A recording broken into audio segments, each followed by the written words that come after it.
माना जाए तो ओवर थिंकिंग एक समस्या नहीं, एक बीमारी है जो कि आजकल हर एक नौजवान को हो रही है। क्या आप जानते हैं कि एक दिन में हमारे दिमाग में 45,000 विचार आते हैं और जिसमें से 95% विचार ऐसे होते हैं जो कि हमारे बिल्कुल काम के नहीं होते। लेकिन अब बात आती है ओवर थिंकिंग को ख़त्म कैसे कर सकते हैं। क्या वो चीज़ है जो हमें ओवर थिंकिंग से बचा सकती है। तो आज मैं आपको कुछ ऐसी चीज़ें बताऊंगी जो कि आपकी ओवर थिंकिंग को बिल्कुल ख़त्म कर देगी। लेकिन हम सबसे पहले यहाँ पे ये जानेंगे कि हमें ओवर थिंकिंग की समस्या क्यों होती है। कई बार हम अपने थॉट्स में बहुत दूर निकल जाते हैं। हमारे थॉट्स में क्लैरिटी की कमी होती है। हमें ये पता नहीं होता कि हमें जाना कहाँ है। मान लीजिए कि आपका एक लक्ष्य बनाया है आपने कि मुझे IAS ऑफिसर बनना है। तो यदि आपका ये गोल क्लियर है तो आप बस अपनी स्टडी पर फोकस करोगे। लेकिन यदि आपका ये गोल क्लियर नहीं होगा तो फिर आप अपनी स्टडी को छोड़ दोगे और ये सोचने लग जाओगे कि यार ये तो बहुत मुश्किल है, इसमें तो बहुत ज़्यादा हार्ड वर्क है, क्या मैं इसमें पास हो पाऊँगा या नहीं। कितने क्वेश्चंस आपके दिमाग में आने लगते हैं और आपको पता ही नहीं चलता कि आप ओवर थिंकिंग कर रहे हैं। इसलिए आपको अपने गोल को हमेशा क्लियर रखना है ताकि आप ओवर थिंकिंग से बच सकें। और अगर आप ओवर थिंकिंग से बचना चाहते हो तो ये टिप्स ज़रूर फॉलो करो। हमेशा वर्तमान में रहने की आदत डालें। ज़्यादा सोचने वाला व्यक्ति कभी अपने पास्ट के बारे में सोचता रहता है तो कभी अपने फ्यूचर के बारे में। वो कभी भी वर्तमान पर ध्यान नहीं देता है। तो वर्तमान में रहने की आदत डालें। अपने आसपास की घटनाओं पर ध्यान दें, अपने बच्चों पर ध्यान दें, अपनी फैमिली पर ध्यान दें। जब भी आपको फ्री टाइम मिले तो उस समय आप अपना मनपसंद कार्य कीजिए। इसके लिए आप राइटिंग भी कर सकते हैं। आपको कोई सीनरी अच्छी लगती है आप उसे देख सकते हैं।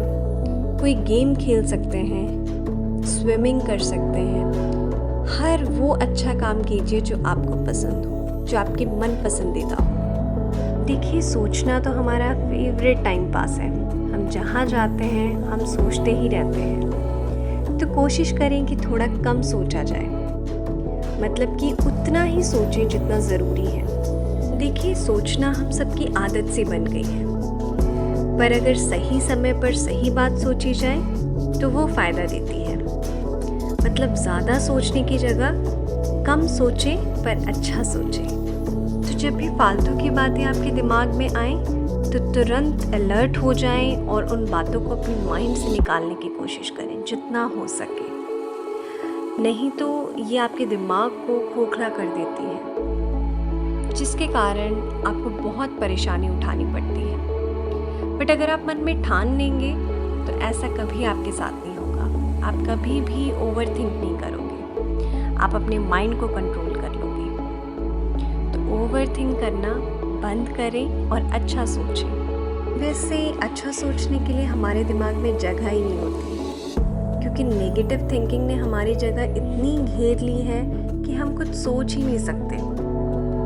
बट अच्छा सोचने से नेगेटिव थिंकिंग के लिए हमारी माइंड में जगह नहीं रहती। अच्छा सोचने से मन खुश रहता है और काम करने में भी दिल करता है। तो इसके लिए अगर आपको म्यूज़िक सुनने का शौक़ है या गाने बजाने का शौक़ है तो आप ये भी कर सकते हैं। इससे मन शांत रहता है और दिमाग भी शांत रहता है। तो अपने दिमाग पे एक फोकस बनाए रखें कि हमने नेगेटिव थिंकिंग नहीं करनी है।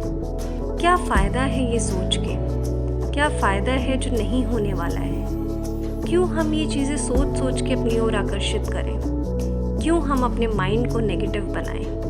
हम खाली समय में अपने मन को शांत करने के लिए, अपने दिमाग को फोकस करने के लिए मेडिटेशन भी तो कर सकते हैं।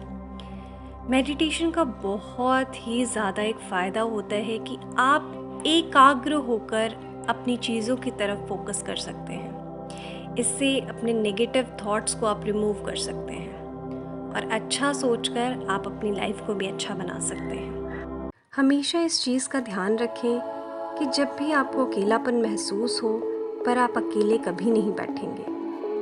वो कहते हैं ना कि खाली दिमाग शैतान का घर होता है। आप जब भी फ्री बैठे होंगे तो आपके दिमाग में फालतू की बातें आती रहेंगी, आप उसी में ही उलझते जाएंगे और बहुत ही दूर निकल जाएंगे अपने थॉट्स में।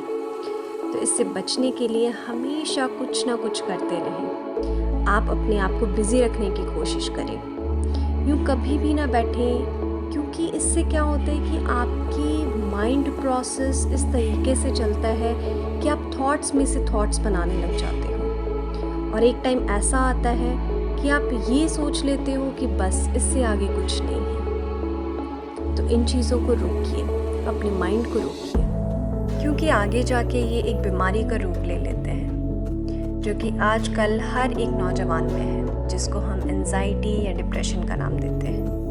ये आप लोग खुद हैं जो खुद के माइंड को कंट्रोल करके इन चीज़ों को रोक सकते हैं। इसमें कोई दवाई काम नहीं आती, कोई दुआ काम नहीं आती। आप अपने आप को कंट्रोल कर सकते हैं मेडिटेशन के थ्रू, म्यूज़िक सुन के, अपने आप को बिज़ी रख के। तो आप अपने आप से वादा कीजिए कि हम कभी भी ओवर थिंकिंग नहीं करेंगे और अपने आप को बिज़ी रखने की कोशिश करेंगे और अपनी लाइफ में हमेशा आगे बढ़ने के बारे में सोचेंगे। ये आज आप अपने आप से वादा कीजिए।